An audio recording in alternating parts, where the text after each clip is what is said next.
प्यारे बच्चों, आशा करता हूँ आप सभी स्वस्थ और मस्त होंगे। मैं आपके साथ आशीष सर। आज की वीडियो में हम ईएमसी की 7वीं वर्कशीट जो कि क्लास 9, 10, 11 और 12 चारों क्लासेस के लिए कॉमन वर्कशीट है।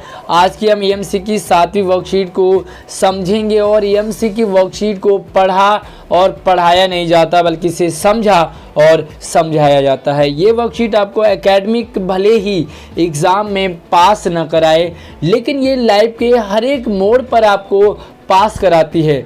अगर आपको सपना देखना है और इस सपने को पाना है तो आपको ईएमसी की वर्कशीट हेल्प करेगी। अगर आपको अपने लक्ष्य तक पहुंचना है, प्रॉब्लम्स आएंगी, उन प्रॉब्लम्स को डील करना आपको ईएमसी की वर्कशीट सिखाती है। अगर आप प्रॉपर ईएमसी की वर्कशीट को समझते हैं ध्यान से, तो ये आपको भीड़ से हटकर, यानी कि भीड़ से आपको अलग दिखाती है, अलग चमकाती है। तो चलिए छोटे से एग्जाम्पल से हम आज की वर्कशीट को शुरू करते हैं। आपने बहुत सारे टीचर से पढ़ा होगा। कुछ टीचर आपके पास रेगुलर आते होंगे, कुछ टीचर आपके पास एब्सेंटी में भी आते होंगे। आपने देखा कुछ टीचर जब क्लास में आते हो तो सारे बच्चे शांत हो जाते हैं। वो टीचर आए हैं, वो पढ़ाएंगे, क्या पढ़ाएंगे सब सुनना चाहते हैं और सारे बच्चे उनके आसपास, यानी कि उनके आसपास गोल गोल घेरे में बैठ जाते हैं। कुछ बच्चे आपकी क्लास में ऐसे होंगे जिनको सारी क्लास सुनना चाहती है, जब वो बोलते हैं तो मज़ा आ जाता है।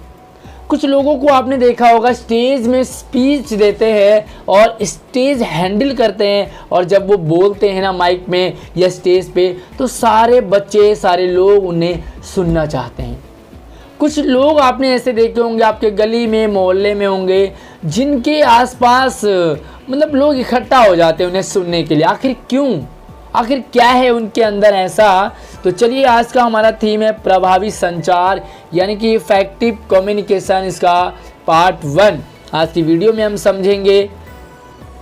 पिछले सप्ताह की वर्कशीट में आपने देखा अपने टैलेंट को जाना, अपनी क्षमता को जाना, आपके अंदर क्या है वो समझा, और साथ में अपने कैरियर को भी आप समझ पाए।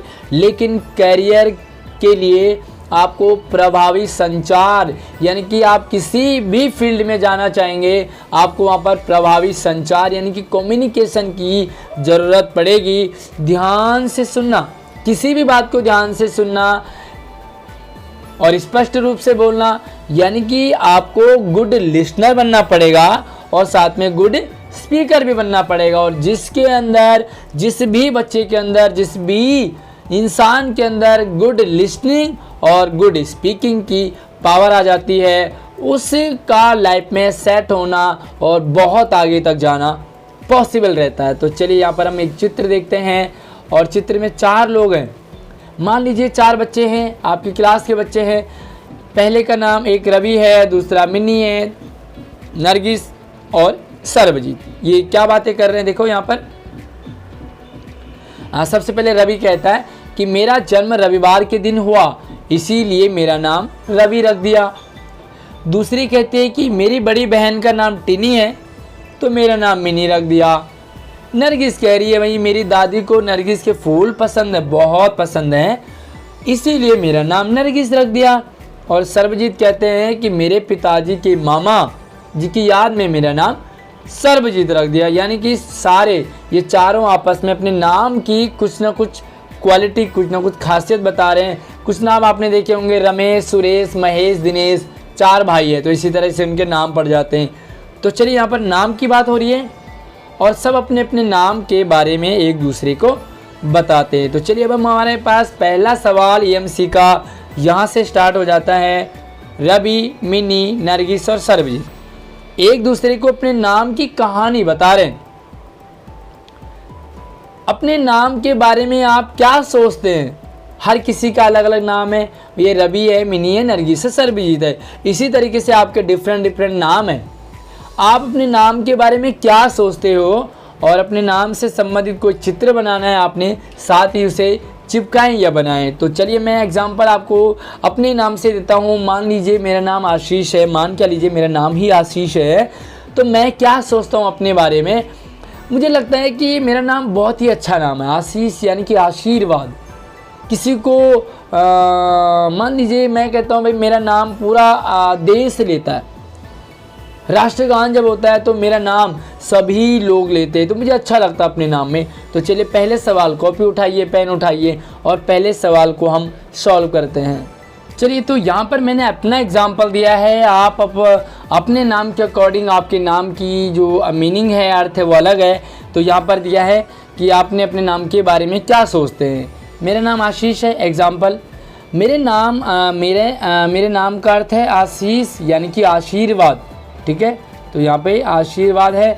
मुझे अपना नाम बहुत अच्छा लगता है क्योंकि मेरा नाम पूरा देश राष्ट्रगान के समय लेता है ना। तो ऐसा नाम भी आपका नाम पूरा देश ले रहा हो, बताओ। तो सिंपल सा जो पहला सवाल है उसमें आपने अपने नाम की मीनिंग बतानी है और आप अपने नाम के बारे में क्या सोचते हो। मैं अपने नाम के बारे में बहुत अच्छा सोचता हूँ क्योंकि मेरा नाम जो पूरा देश लेता है। तो बस इसी तरीके से आपका नाम हो सकता है, कुछ अच्छा होगा, कुछ बुरा होगा। तो यहाँ पे पहला टास्क आपका कंप्लीट होता है। चलिए अब हम दूसरे सवाल की तरफ बढ़ते हैं। दूसरी एक्टिविटी हमारी, आपके नाम की कहानी क्या है, आपका नाम क्यों पड़ा, क्या पढ़ा, कैसे पढ़ा, क्या लॉजिक है इसके पीछे। अपने परिवार के सदस्य से पूछिए। भैया आप तो जानते नहीं होंगे अपने नाम के बारे में कि कैसे पढ़ा, क्यों रखा गया, लेकिन आपके जो फैमिली में हैं बाकी लोग, आपकी मम्मी, आपके पापा, आपके बड़े भाई बहन आपके नाम के बारे में जानते होंगे कि आपका जो भी नाम है वो क्यों रखा। आपने अपने नाम की कहानी जानने के लिए आपने क्या क्या प्रश्न पूछे अपने बड़ों से। तो चलिए यहाँ पर आप लिखते हैं जैसे मेरा नाम आशीष है, मेरा नाम क्यों पड़ा आशीष। तो चलिए मैं इसके बारे में आपको बताता हूँ। तो चलिए दूसरे सवाल की तरफ बढ़ते हैं। उससे पहले यहाँ पर पहले सवाल का कुछ टास्क रह गया है कि आपने अपने नाम से रिलेटेड चित्र बनाना है या चिपकाना है। तो चलिए मैं यहाँ पर अपने नाम से रिलेटेड कुछ लेके आया था। तो ये देख सकते हैं आप, यहाँ पर पिक्चर है, आशीष का मतलब आशीर्वाद होता है। तो ये कोई बच्चा है जो कि अपने गुरु के चरणों में लेटा है और गुरुजी क्या दे रहे हैं, आशीर्वाद दे रहे हैं। तो आप इस तरह के पिक्चर को चिपका सकते हैं। साथ में देखो दूसरी पिक्चर है, ये देखिए, तो ये हाथ है यानी कि आशीर्वाद वाला हाथ है। चलिए तीसरा देखते हैं और यहाँ पर आप देख सकते हैं कि ये आपकी मम्मी है या आपकी दादी है, नानी है, और ये आप हैं। आपने अपने दादी, नानी, मम्मी के पैर छुए हैं और उनसे क्या ले रहे हैं, आशीर्वाद ले रहे हैं। तो मेरे नाम के पीछे इस तरह से पिक्चर हो सकते हैं, आपके नाम के अकॉर्डिंग डिफरेंट हो सकता है। मुझे कमेंट में आप ज़रूर बताएं कि आपका क्या नाम है। मैं कोशिश करूंगा आपके नाम की पिक्चर की एक प्रॉपर लिस्ट बनाऊं, वीडियोज़ बनाऊं ताकि आपको भी अच्छा लगे। तो आपका क्या नाम है, आपके नाम के अकॉर्डिंग मैं कोशिश करूंगा आपके पिक्चर क्या हो सकते हैं। तो चलिए दूसरा सवाल है कि आपके नाम की क्या कहानी है। यानी कि हर किसी के नाम की कहानी होती है और जब भी आपका नाम रखा जाता है, किसी का भी नाम रखा जाता है तो एक लॉजिक होता है उसके पीछे। आपने अपने नाम की कहानी जानने के लिए परिवार वालों से क्या क्या प्रश्न पूछे। तो चलिए जो अगर मैं अपने नाम का एग्जाम्पल दूँ, मेरे नाम की क्या कहानी है। मेरा नाम आशीष, मेरा जो नाम है वो आशीष क्यों रखा गया। मैं 3 बहनों के बाद पैदा हुआ, ठीक है। मेरी 3 बड़ी बहनें हैं और हर किसी का यही अरमान होता है कि लड़का हो, लड़का हो, लड़का हो। एक बहन हुई तो अगली आस थी कि लड़का होगा, फिर से लड़की हो गई तो फिर से अगली आस थी कि लड़का होगा। इसी आस में जब मैं हुआ तो मेरे यानी कि एक लड़का पैदा होने की हमारे घर वालों को बड़ी आस थी, ठीक है, आस थी। तो मेरा नाम रखने का ख्याल, देखो आस थी तो मेरा नाम पड़ गया आशीष का। आस है, लड़की की आस है, लड़का हो गया तो आशीष नाम रख दिया, है ना। बड़ा सिंपल सा। मैंने भी अपने सिस्टर से पता किया कि भाई मेरे नाम का क्या है, तो उसने मुझे ये बताया। आप भी अपने बड़े बुजुर्गों से पता कर सकते हो। मेरा नाम रखने का ख्याल किसके मन में आया, तो मेरे नाम रखने का ख्याल जो सभी के, क्योंकि मेरी सिस्टर को भी आस थी, मेरे मम्मी पापा को भी आस थी। साथ में मेरा नाम जो है ना आशा रखना चाहते थे, लेकिन कहा कि भाई ये एक लड़की का नाम है। साथ में मेरे ताऊ जी का नाम भी आशा है, तो कहा नहीं भाई ये भी नाम नहीं हो सकता, तो रख दिया आशीष। दूसरा है मेरे नाम का मतलब क्या है, मैंने ये सवाल उनसे पूछा। हालांकि ये तो मुझे पता था कि मेरे नाम का मतलब क्या है, वो आशीर्वाद है। अगर आपको नहीं पता है तो आप मुझे कमेंट कर सकते हैं, मैं आपके नाम की मीनिंग बता सकता हूँ।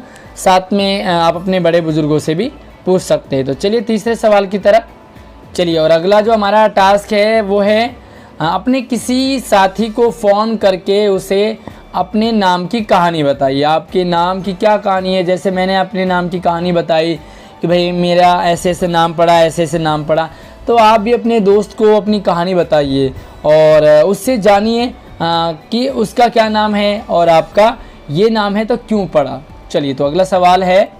अब इन प्रश्नों को सोचकर आपने लिखना है कि आपने जिस साथी से बात की, यानी कि आपके बहुत सारे साथी होंगे लेकिन आपने किसी एक साथी को कॉल किया होगा, उसे ही क्यों चुना आपने? भाई बहुत सारे दोस्त होंगे लेकिन आपने किसी एक को ही क्यों चुना? क्या अपने बारे में उसे बताना आसान था? चलिए, दूसरा सवाल है कि यदि यही बात किसी नए साथी को बतानी होती तो आप उसे अपने नाम की कहानी बताते?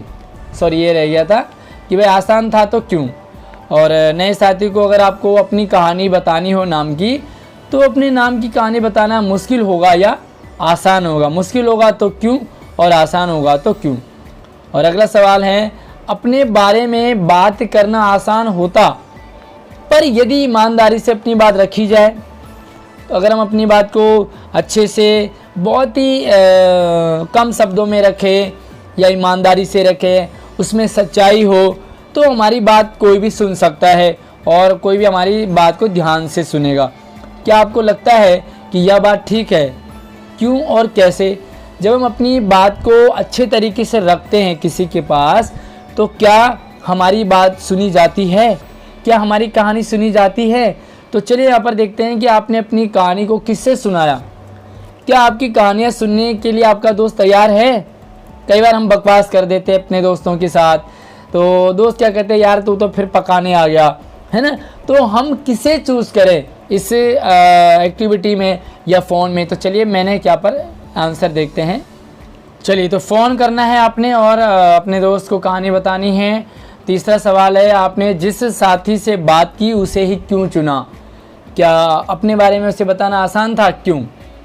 मैंने अपनी ही तरह, अगर आप 9th क्लास में हैं तो लिखो 9th क्लास में पढ़ने वाले, अगर 10th में हो तो 10th 11th 12th, आप जिस भी क्लास में पढ़ते हो आप ये कहेंगे कि मैंने अपनी ही क्लास में पढ़ने वाले अपने एक दोस्त को चुना। मैंने उसे इसलिए चुना क्योंकि वह मेरा अच्छा दोस्त है।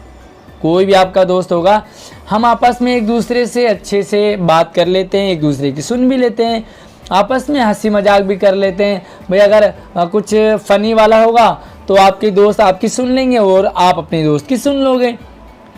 और सबसे ख़ास मुझे पता था कि उसको भी इस एक्टिविटी में मेरी ज़रूरत पड़ेगी क्योंकि वो भी सेम क्लास का है। आपने उसी को इसलिए चूज़ किया क्योंकि उसको भी EMC की वर्कशीट करनी थी, तो हमारा आपस में काम भी आसान हो गया। मैंने उसे कॉल किया, उसके बारे में जाना, उसने मुझे कॉल किया, तो दोनों की हमारी आपस में चल गई। और चौथा सवाल है, हाँ, यदि यही बात किसी नए साथी को बतानी हो तो ये कितना आसान है या कितना मुश्किल है? तो इसका जो जवाब है, यदि यही बात किसी नए साथी को बतानी होती तो उसे अपने नाम की कहानी बताना मुश्किल होता। यहाँ पर क्या नहीं लिखेंगे, मुश्किल होता, क्योंकि किसी नए या अनजान को हम अपने बारे में बताना सही नहीं समझते। कोई भी अनजान हो, भाई मेरे नाम की कहानी है, मैं सबको क्यों बताऊं? उसके पीछे क्या लॉजिक है? पर्सनल है, मैं क्यों बताऊं किसी को? तो हम अनजान को या नए को नहीं बता पाते हैं। और फिर अनजान या नया साथी ज़रूरी तो नहीं कि हमारी बकबक सुनेगा, हमारी कहानी क्यों सुनेगा? उसे पसंद नहीं हो या हमें उसे बताना पसंद नहीं, उसे हमें बताना, हमें सुनना पसंद नहीं है। तो इसलिए नए व्यक्ति को जब आप बताओगे अपने नाम की कहानी तो उसे सुनने में बड़ा अजीब ज़रूर लगेगा। अगला सवाल है 5वां, अपने बारे में बात करना आसान नहीं होता पर यदि ईमानदारी से अपनी बात रखें तो सुनने वाला व्यक्ति भी ध्यान से सुनता है। तो क्या आपको लगता है कि ये बात सही है? क्यों और क्यों नहीं? अपने बारे में बात करना आसान तो नहीं होता। भाई कोई भी हमारी कहानी है भी थोड़ी सुनता है। अगर मैं किसी को भी अपनी कहानी सुनाने लग जाऊं तो लोग कहेंगे यार बकवास करता रहता है, जब देखो अपनी सुनाता रहता है, राम कहानी, है ना? तो हर कोई नहीं सुनता। पर यदि ईमानदारी से और साथ में रुचिपूर्ण एवं कम शब्दों में प्रभावशाली ढंग से अपनी बात दूसरों के सामने रखी जाए तो सुनने वाला भी हमारी बात ध्यान से सुन लेगा और रुचि लेगा। अगर आप कम शब्दों में अपनी बात कह पाते हैं, साथ में सच्चाई है आपकी बातों में, भाई आप ऊपर ऊपर की नहीं फेंकते हैं। कई बार आपका नाम फेंकू रख दिया जाता है, किसी का नाम हम फेंकू रख देते हैं क्योंकि बड़ी बड़ी बातें करता, कोई नहीं सुनता। आप ईमानदारी से करें, इंटरेस्टिंग तरीके से करें और कम शब्दों में कहें तो आपकी बात सुनने वाला हर कोई होगा, तो आपकी बात की वैल्यू भी होगी। ठीक है, तो अगली एक्टिविटी पे बढ़ते हैं। चलिए, तो ये थी हमारे पास बोलना यानी कि गुड स्पीकर। अब हम पिछली गतिविधि में आपने कहने के बारे में, तो आइए अब जानते हैं कि गुड लिसनर कैसे बने। तो ये कान भी हमें दिए हैं, तो इन कानों का भी हमें प्रयोग करना है, नहीं बस मुंह दिया है और बस बड़ बड़ बड़ बड़ बड़ बोलते जाएं, ऐसा नहीं होता। तो हमें कानों का भी प्रयोग बराबर करना चाहिए। अब देखो, इस गतिविधि को परिवार के 2 अन्य सदस्यों के साथ मिलकर करें। भाई 3 लोग हो गए, एक आप हो गए, एक 2 और लोग गए, आपकी मम्मी और पापा हो गए, आपके 2 भाई बहन हो सकते हैं, या आपके चाचा चाची, कोई भी हो सकते 2 लोग। अब देखो क्या करना है। सबसे पहले ये पहला सदस्य है, ये आप हैं और ये दूसरा सदस्य है। सदस्य कोई भी हो सकते हैं। अब पहला सदस्य क्या करे कि जीवन की किसी महत्वपूर्ण घटना के बारे में सोचना है, जब वे खुश, उदास या परेशान या उत्साहित थे। यदि वे उस घटना के बारे में आपको बताने में सहज हैं, कंफर्टेबल हैं, तो उस घटना के बारे में बताएंगे। देखो, आप पहला सदस्य मान लीजिए आपके पापा हैं। अब उनके साथ कुछ हुआ बचपन में, जब वो खुश थे या कभी उदास हुए, कभी परेशान हुए, उन्हें घटना याद आई। अब वो आपको क्या बताना चाहते हैं? क्या वो आपको बताने में कंफर्टेबल हैं? क्या वो कहानी आपके लायक है जो आपको बताना चाहेंगे? अब आपने क्या करना है, अगर वो आपको बता रहे हैं तो उनकी बात ध्यान से सुनकर उसे उन्हीं के शब्दों में वैसे ही हाव भाव प्रयोग करते हुए आपने फिर से बताना है। मान लीजिए पापा ने कहानी बताई कि भाई मैं जब छोटा था तो मैं स्कूल में जाता था और हमारे टीचर आते थे, हम उनके साथ ऐसा करते थे, फिर हम ऐसे पढ़ते थे, ऐसे मस्ती करते थे, और एक दिन की बात है ऐसा हुआ वैसा हुआ। आपने पूरी बात सुनी और फिर आपने सेम एज इट इज जो भी आपके पापा ने बताया, आप उसी बात को रिपीट करेंगे। और जो दूसरा सदस्य है, वो आपकी मम्मी, आपका भाई हो सकता है, वो दोनों की बातों को ध्यान से सुनेगा, सिर्फ सुनना है। अब देखो, यहाँ पर पापा ने कहानी बताई, आपने उसी कहानी को सुना और एज इट इज उसी को फिर से बताया, और जो आपके दूसरे सदस्य हैं उन्होंने दोनों की बात को ऑब्जर्व किया कि क्या जो मेन बात थी वो सही से फिर से बता पाए। अब आपने एक्टिविटी के बाद क्या करना है, गतिविधि के बाद सोचें, आपस में चर्चा करें और लिखें। क्या अपने बारे में बात करना आसान था? जिसने भी बताया आपके पापा ने, क्यों और क्यों नहीं? आप अपनी बात को और बेहतर रूप से कैसे बता सकते थे, ये पहला सवाल है ना। आप यहाँ पर आप अपने आप को ले लीजिए कि भाई अपने बारे में बात की आपने, तो क्या वो आसान थी बात करना? साथ में वो बात और जो भी आपने अपनी कहानी बताई, क्या उसे हम और अच्छे से बता सकते थे? उसको और इंटरेस्टिंग, रुचिकर बना सकते थे क्या? साथ में दूसरी एक्टिविटी है, क्या सुनी गई बात को फिर से हूबहू बताना आसान था? भाई यहाँ पर क्या करा आपने, पहले कहानी सुनी तो आपने बात को सुना, उसको एज इट इज आपने बोलना। क्या इतना आसान है? देखो, एज इट इज हम नहीं बोल पाते हैं किसी भी बात को, उसमें कुछ ना कुछ कमी रह जाती है। देखिए, आप बात को और ध्यान से सुनने के लिए क्या कर सकते थे? भाई आपने अपने पापा की बात को ध्यान से सुना, अब आपने उसे हूबहू एज इट इज बताया, कुछ कमी रह जाती है। भाई देखो, दूसरे की जब बात को हम बताते हैं तो उसमें क्या होता है, दूसरे की जो एक्सपीरियंस होते हैं ना, वो नहीं हो पाते हैं, क्योंकि दूसरे की उसमें फीलिंग भी जुड़ी होती है। दूसरा देखो, जब हम कभी कोई हमसे कोई बात करता है तो हम उसे ध्यान से नहीं सुन पाते। फॉर एग्जांपल के लिए मैं कई बार बच्चों से सवाल पूछता हूँ, जैसे गूगल मीट में हम क्लास ले रहे हैं, मैंने बच्चों से सवाल पूछा तो बच्चे कहते हैं सर सवाल एक बार दोबारा से रिपीट करना, यानी कि उन्होंने सवाल को ध्यान से सुना ही नहीं। तो आप ध्यान से सुनने के लिए क्या कर सकते थे? और तीसरा, इस एक्टिविटी का तीसरा सवाल है, क्या सुनी हुई बात को वैसा ही बताया जा सका? जो भी ऑब्जर्वेशन है, यानी कि तीसरा बंदा ऑब्जर्व कर रहा है दोनों को, तो जो मेन बात थी क्या उसी को एज इट इज बताया जा सका। आगे देखें कि आप इन दोनों को बेहतर रूप से अपनी बात कहने और बात सुनने के लिए क्या सलाह देंगे। इन्होंने अपनी कहानी कही, इन्होंने उस कहानी को हूबहू एज इट इज़ रिपीट किया।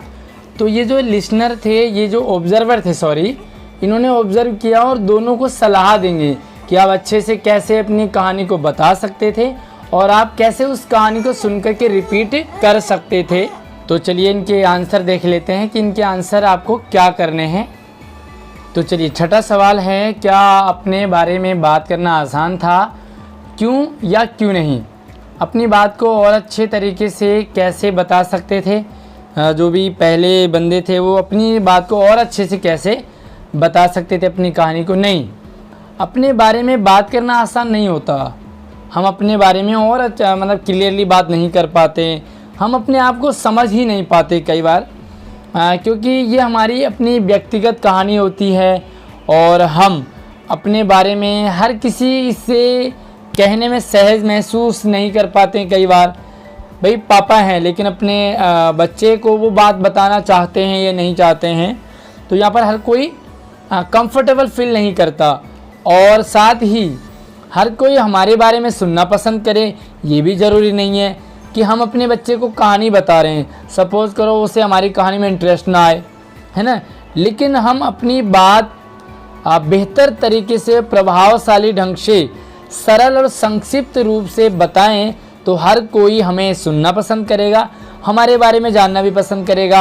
अगर हम अपनी कहानी को शॉर्ट में बताते हैं, अपनी कहानी को इंटरेस्टिंग होती है हमारी कहानी, तो हमारी कहानी हर कोई जानना पसंद करेगा। बहुत सारे मूवीज़ भी इसी बेस पर बने होते हैं। बहुत सारे टीचर भी आपने देखे होंगे जो अपने बैक के बारे में बताते हैं, हमारे साथ ऐसा हुआ, हमारे साथ ऐसा हुआ, हमने पढ़ाई ऐसे करी, हमें ऐसे टीचर मिलते थे, तो इंटरेस्ट आता है, उनकी कहानी में इंटरेस्ट आता है। लेकिन हम ज़रूरी नहीं है कि हम सभी को इंटरेस्ट आए और ज़रूरी नहीं है कि हमें सभी की बातों में इंटरेस्ट आए। तो चलिए जो सातवां सवाल है वो क्या हो सकता है, क्या सुनी हुई बात को हुबहू बताना आसान था, क्यों या क्यों नहीं। देखो, सुनी गई बात को हुबहू बताना आसान नहीं होता। किसी भी कंडीशन में हम एज इट इज़ बात को नहीं कह पाते, क्योंकि हर टॉपिक समझाने का हर व्यक्ति का अपना अलग तरीका होता है।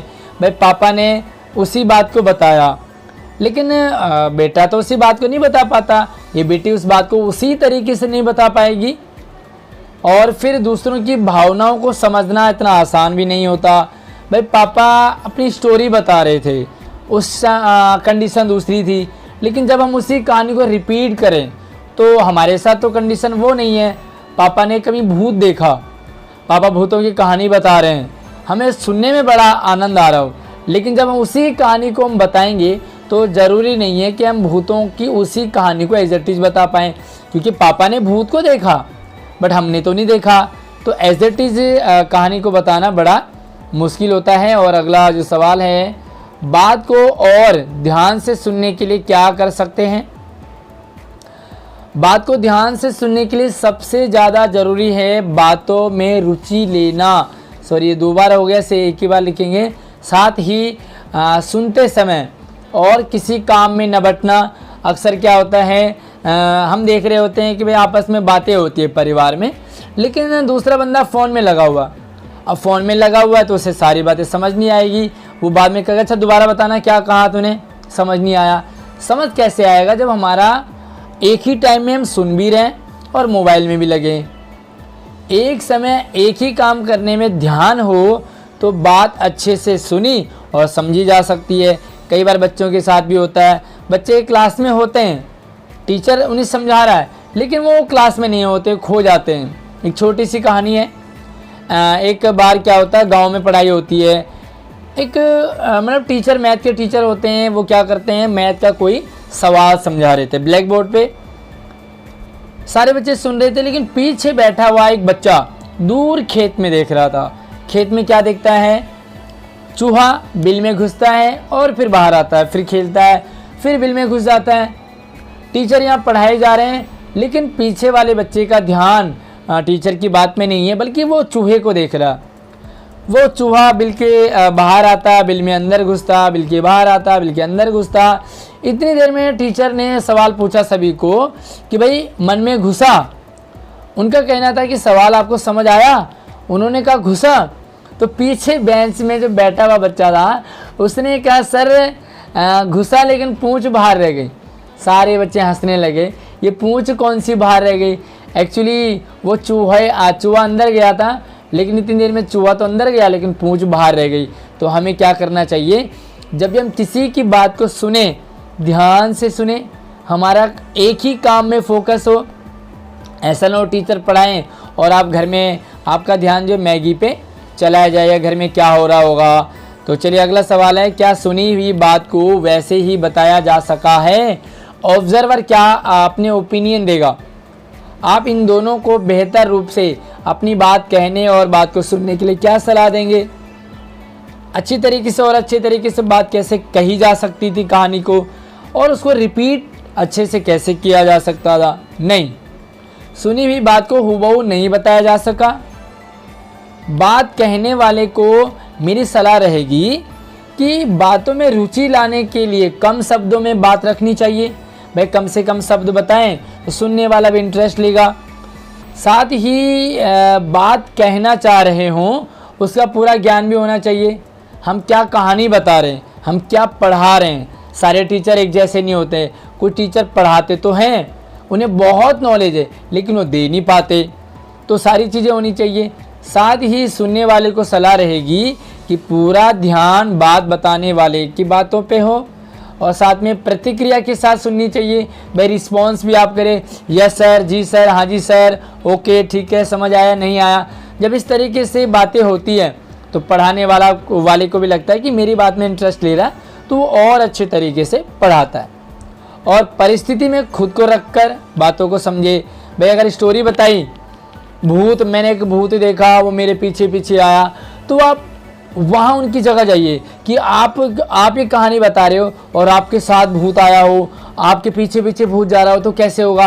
तो ये यहाँ पर इंटरेस्टिंग कहानी है, आगे देखते हैं। तो कई बार हमें ऐसा लगता है कि हम दूसरों की बात ध्यान से सुनते हैं, पर यदि सुनी गई बात को फिर से बताने को कहा जाए तो शायद हम वैसा ही बता पाएँ, नहीं बता पाएँ जैसे वो रियल मेन बात थी।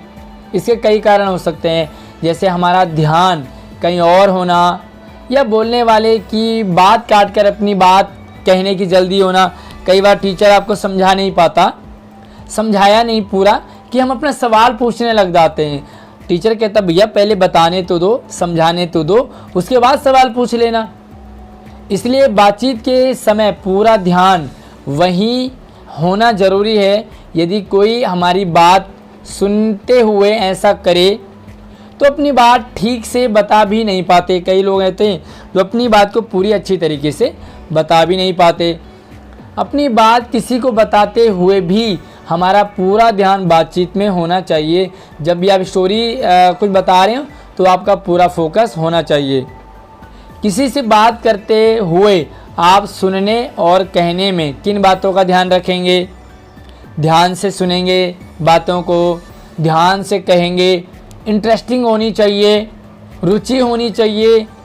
कहानी में खुद घुस कर के आपको उस जगह खुद को रखोगे। सोचिए, अपने परिवार के सदस्यों के साथ या फ़ोन पर अपने दोस्तों के साथ बात कीजिए और अभ्यास कीजिए, अपना अनुभव भी साझा कीजिए। तो यहाँ पर मैंने आपको बताया कि भाई किन बातों का ध्यान रखना चाहिए आपको सुनने और कहने में।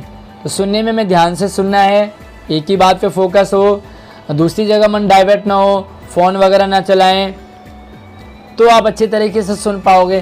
साथ ही कहने में आपको कम शब्दों में कहना चाहिए, इंटरेस्टिंग हो, और वो कहानी ऐसे हो जो से रियलिटी हो, बनावटी कहानी ना हो, तो आप अच्छे लिसनर बन सकते हैं और अच्छे स्पीकर बन सकते हैं। तो ये है आज की वर्कशीट। आशा करूँगा आपको समझ आई होगी, और इस वीडियो को लाइक कीजिए, अपने दोस्तों को शेयर कीजिए। किसी भी डाउट के लिए, कुछ भी आपके मन में सवाल चलता हो तो मुझे कमेंट कर सकते हैं। धन्यवाद।